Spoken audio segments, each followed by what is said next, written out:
शिवपुराण में आज शिवपुराण विज्ञान संहिता में भक्तों आज आपको पार्थिव पूजा की महिमा, शिव नैवेद्य भक्षण के विषय में निर्णय तथा बिल्व का महात्म्य के बारे में कथा कहूँगा। आप इसको ध्यानपूर्वक सुने और इस चैनल को लाइक एंड सब्सक्राइब जरूर करें।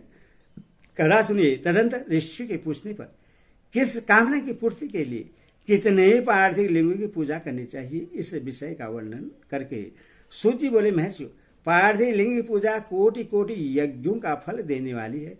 कलयुग में लोगों के लिए शिवलिंग पूजन जैसा श्रेष्ठ दिखाई देता है, वैसा दूसरा कोई साधन नहीं है। यह समस्त शास्त्रों का निश्चित सिद्धांत है। शिवलिंग भोग और मोक्ष देने वाला है। लिंग तीन प्रकार के कहे गए हैं, उत्तम, मध्यम और अधम। जो 4 अंगुल ऊंचा और देखने में सुंदर हो तथा वेदी से युक्त हो, उस शिवलिंग को शास्त्र के महर्षि ने उत्तम कहा गया है। उससे आधा मध्यम और उससे आधा अधम माना गया है। इस तरह 3 प्रकार के शिवलिंग कहे गए हैं जो उत्तरोत्तर श्रेष्ठ हैं। ब्राह्मण, क्षेत्र, वैश्य, शूद्र अथवा विलोम शंकर कोई भी क्यों न हो, वह अपने अधिकार के अनुसार वैदिक अथवा तांत्रिक मंत्र से सदा आदरपूर्वक शिवलिंग की पूजा करे। ब्राह्मणों, महर्षियों, अधिक कहने से क्या लाभ। शिवलिंग का पूजन करने में स्त्रियों का तथा अन्य सब लोगों का भी अधिकार है। द्विजों के लिए वैदिक पद्धति से ही शिवलिंग की पूजा करना श्रेष्ठ है, परंतु अन्य लोगों के लिए वैदिक मार्ग से पूजा करने की सम्मति नहीं है। वैदिक द्विजों को वैदिक मार्ग से ही पूजन कराना चाहिए, अन्य मार्ग से नहीं। यह भगवान शिव का कथन है। दधीचि और गौतम आदि के सांप से जिनका चित्त दग्ध हो गया है, उन द्विजों की वैदिक कर्म में श्रद्धा नहीं होती। जो मनुष्य वेदों तथा स्मृतियों में कहे हुए सदकर्मों की अवहेलना करके दूसरे कर्म को करने लगता है, उसका मनोरथ कभी सफल नहीं होता। इस प्रकार विधिपूर्वक भगवान शंकर का नैवेद्यांत पूजन करके उनकी त्रिभुवनमयी 8 मूर्तियों का भी वही पूजन करे। पृथ्वी, जल, अग्नि, वायु, आकाश, सूर्य, चंद्रमा तथा यजमान, ये भगवान शंकर की 8 मूर्तियां कही गई हैं। इन मूर्तियों के साथ साथ सर्वभौ, रुद्र, उग्र, भीम, ईश्वर, महादेव तथा पशुपति, इन नामों की भी अर्चना करें। तदंतर चंदन, अक्षत और बेलपत्र लेकर वहां स्नान आदि के कर्म से भगवान शिव की परिवार का उत्तम भक्ति भाव से पूजन करें। ईशान, नंदी, चंडी, महाकाल, भृगि, वृक्ष, स्कंद, कवीन्द्रेश्वर, सोम तथा शुक्र, ये 10 शिव के परिवार हैं जो कर्मशः ईशान आदि 10 दिशाओं में पूजनीय हैं। तत्पश्चात भगवान शिव के समक्ष वीरभद्र का और पीछे कीर्ति मुख का पूजन करके विधिवत 11 रुद्र की पूजा करें। इसके बाद पंचाक्षर मंत्र का जप करके रुद्र स्त्रोत्र का, नाना प्रकार की स्तुतियों का तथा शिव पंचांग का पाठ करें। तत्पश्चात परिक्रमा और नमस्कार करके शिवलिंग का विसर्जन करें। इस प्रकार मैंने शिव पूजन की संपूर्ण विधि का आदरपूर्वक वर्णन किया। रात्रि में देव कार्य को सदा उत्तराभिमुख होकर ही करना चाहिए। इसी प्रकार शिव पूजन भी पवित्र भाव से सदा उत्तराभिमुख होकर ही करना चाहिए। जहाँ शिवलिंग स्थापित हो उससे पूर्व दिशा का आश्रय लेकर नहीं बैठना या खड़ा होना चाहिए, क्योंकि वह दिशा भगवान शिव के आगे या सामने पड़ती है। इष्ट देव का सामना रोकना ठीक नहीं है। शिवलिंग से उत्तर दिशा में भी न बैठे, क्योंकि उत्तर भगवान शंकर का वामांग है। उस समय शक्ति स्वरूपा देवी उमा विराजमान है। पूजक को शिवलिंग से पश्चिम दिशा में भी नहीं बैठना चाहिए, क्योंकि वह आराध्य देव का पृष्ठ भाग है। पीछे की ओर से पूजा करना उचित नहीं है। अथवा अवशिष्ट दक्षिण दिशा ही ग्रह है, उसी का आश्रय लेना चाहिए। तात्पर्य यह है कि शिवलिंग से दक्षिण दिशा में उत्तराभिमुख होकर बैठें और पूजा करें। विद्वान पुरुष को चाहिए कि वह भस्म का त्रिपुंड लगाकर, रुद्राक्ष की माला लेकर तथा बेलपत्र का संग्रह करके ही भगवान शंकर की पूजा करे। इसके बाद इसके बिना नहीं। मनुष्य शिव पूजन आरंभ करते समय यदि भस्म न मिले तो मिट्टी से ही ललाट में त्रिपंड अवश्य कर लेना चाहिए। ऋषि बोले, मुनि हमने पहले से ही यह बात सुन रखी है कि भगवान शिव का नैवेद्य नहीं ग्रहण करना चाहिए। इस विषय में शास्त्र का निर्णय क्या है यह बतलाइए। साथ ही बिल्व का महात्म्य प्रकट कीजिए। सूर्य जी ने कहा, मुनियो आप शिव संबंधी व्रत का पालन करने वाले हैं, अथो आप सबको सत और धन्यवाद है। मैं प्रसन्नतापूर्वक सब कुछ बताता हूँ, आप सावधान होकर सुने। जो भगवान शिव का भक्त है, बाहर भीतर से पवित्र और शुद्ध है, उत्तम व्रत का पालन करने वाला तथा दृढ़ निश्चय से युक्त है, वह शिव नैवेद्य का अवश्य भक्षण करे। भगवान शिव का नैवेद्य आग्रह है, इस भावना को मन से निकाल दें। शिव के नैवेद्य को देख लेने मात्र से भी सारे पाप दूर भाग जाते हैं।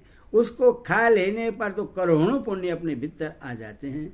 आए हुए शिव नैवेद्य को सिर झुकाकर प्रसन्नता के साथ ग्रहण करें और प्रयत्न करके शिव स्मरण पूर्वक उसका भक्षण करें। आए हुए शिव नैवेद्य को जो यह कह कर कि मैं इससे दूसरे समय में ग्रहण करूंगा लेने में विलंब कर देता है, वह मनुष्य निश्चय ही पाप से बंधा हुआ है। जिसने शिव की दीक्षा ली हो उस शिव भक्त के लिए यह शिव नैवेद्य अवश्य भक्षणीय है, ऐसा कहा जाता है। शिव की दीक्षा से युक्त शिव भक्त पुरुष के लिए सभी शिवलिंगों का नैवेद्य शुभ एवं महाप्रसाद है, अतः वह उसका अवश्य भक्षण करे।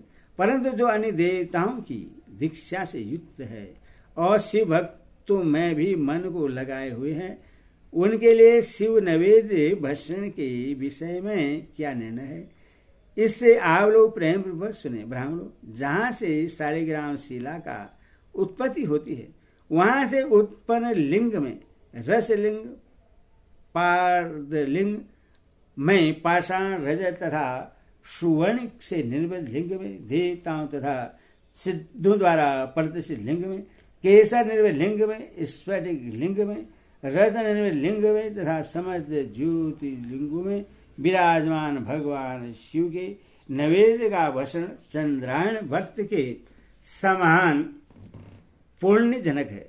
ब्रह्म हत्या करने वाला पुरुष भी यदि पवित्र होकर शिव निर्वालय का भक्षण करके उससे सिर पर धारण करे तो उसका सारा पाप शीघ्र ही नष्ट हो जाता है।